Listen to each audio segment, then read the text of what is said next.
चंगा भला लब्बा सा लब्बी बनाता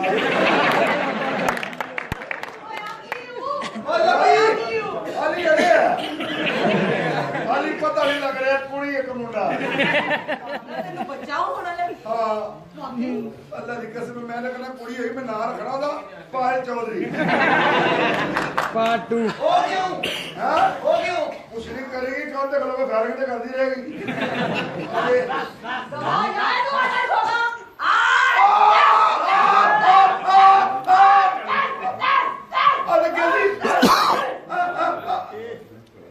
चढ़ गई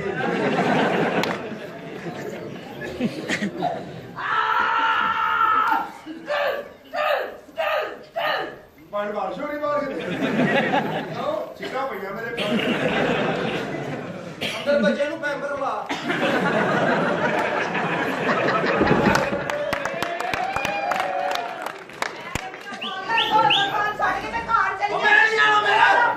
मेरा दिल लग गया कुड़ी नचदी हो गरदाले हिलदे घर मुंडे नु देखी जावा तेरा तलक वध गया बड़ा चार कलमे मेरे हुन गले की बे पागला मेरी बात सुन मेरी इने बचिया अरे अल्लाह आए मार उतरी मार दे मैं वाशरूम च बैठा के नाल हो मैं बैठा सारे सफाई करके निकल अंदर बैठ गए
ये मेरे मेडिकल स्टोर की जो है ना मालक उसकी बुकी आई है जैतून के तेल से लिखा था आप भेजोगे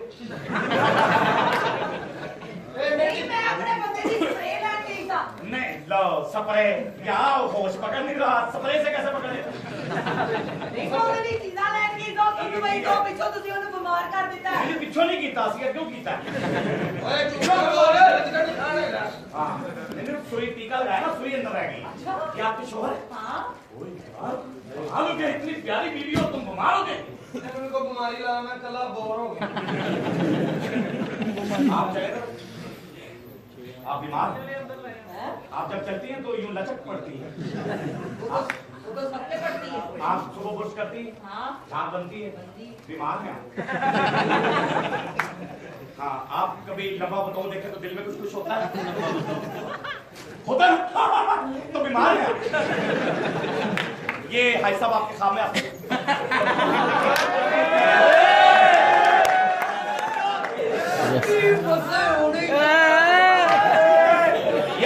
ये आपके सामने आते हैं मेरे ख्वाब से नहीं आते फिर ये बीमार बेडरूम पे आते हैं मेरे ख्वाब से भेजो मेरे ख्वाब से मुझे लगी हुई है खाबों में याशियां कर रहे हो लेकिन जो मर्जी करो अपने ईमान को मजबूत रखना है ओ खाब नु गोली मार जदे को सही है यो थवा ये आपका चेकअप होगा अच्छा हां करो मेरा चेकअप मेनू फिकर लग गया मैं बीमार सांस लो आपकी तो रसोलियां पड़ी हुई हैं इन्हें मेनू बीमारी का